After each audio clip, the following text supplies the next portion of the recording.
Alright, hello YouTube, welcome back to the channel. So today, I am back with a new DC update, and I have a couple of things that I want to talk about today. Superman and Supergirl. So this was confirmed just a couple of days ago. And this is now, I know a lot of people are probably going to roll their eyes at where this news is coming from. However, and this is coming from Cosmic Book News, but what people need to understand is about Cosmic Book News is they always list a source. You know, they always list a source as to where this information is coming from. Like, whenever I read stuff from Cosmic Book News, they always list their source. And obviously, the number one rule when you are doing research, obviously, is make sure that the source is legit. So, make sure the source is legit. So here we have Superman wasn't the DCU home run James Gunn needed. Report. Variety has once again confirmed what has been said about James Gunn's Superman all along. And I'm not going to read this entire thing. I'm just going to read little snippets. Variety writes that last summer's Superman made more than $600 million at the box office, which was considered a promising beginning, but not a home run. The trade adds there is a lot riding on Supergirl, which I will also be talking about in today's video. We have details on the box office projections for Supergirl, so I'm going to pull that up in just a minute. That lines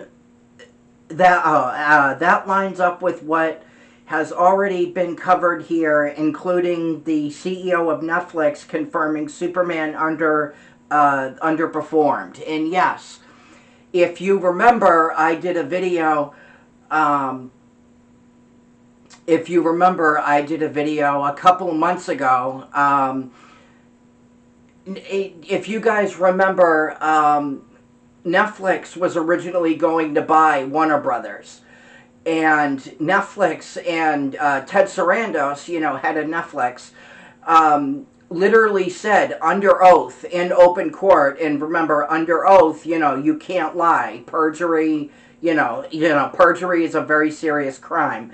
So so obviously, you know, you can't lie when you're under oath.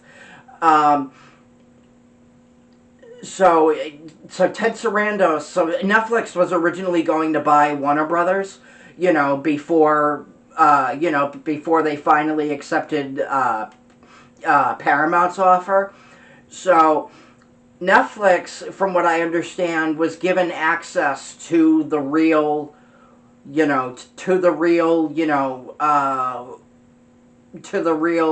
records for Superman, how Superman actually did. And it obviously did poorly. And again, it sold half as many tickets as Man of Steel. So Ted Sarandos literally said under oath in open court that Superman underperformed at the box office. He said, you know, stuff like Sinners got a longer release window because movies, when they come out, you know, like, say, for example, like Project Hail Mary. Like, Project Hail Mary came out all the way back in March. We are now nearing the end of May, and it is still playing in theaters. That is insane. That is, I mean, it is crazy that the movie is doing that well. And that means in movies that are left in theaters, you know, months and months on end, months and months on end after they are released, after they are originally released in theaters, you know, movies that go past, that 45-day window, that 45-day window, it means the studio is leaving it in theaters because it's doing so well. Because because the studio sees how much money that movie is making. So, anyway, so back to what I was saying here. Superman may have been spun as a win for the new DCU, but the numbers told a more complicated story. But the numbers told a more complicated story. Box Office Mojo lists Superman with 618.7 million worldwide, including 354.2 million domestic and 264.5 million international.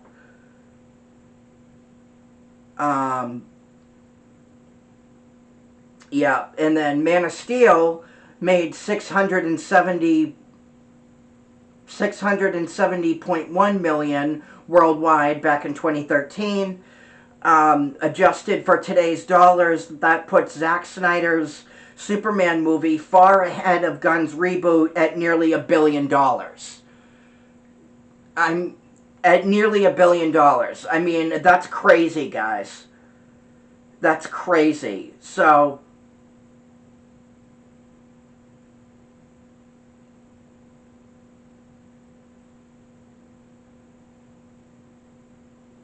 that's crazy. And obviously BVS made even more money for the studio.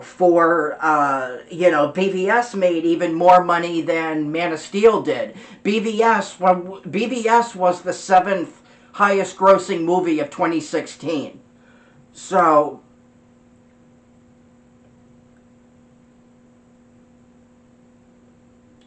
and it says Variety's wording is important because it removes some of the spin. Promising Beginning is not the same thing as a massive win. Not a home run. Not a home run is not the kind of language you want attached to the first official movie in a new cinematic universe. Yeah, no shit. So,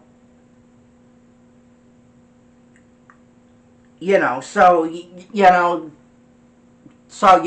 there you go. Superman was not a win. Now let's look at the box office projections for Supergirl.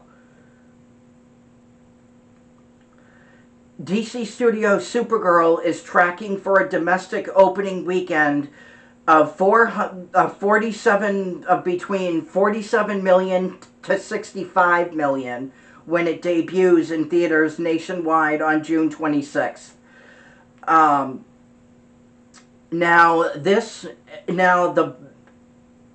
the estimated budget here is approximately 170 million. So that means that Supergirl is going to need to make at least 500 million just to break even. And this movie very well could make Flash numbers, guys, which would not be good at all for the DCU.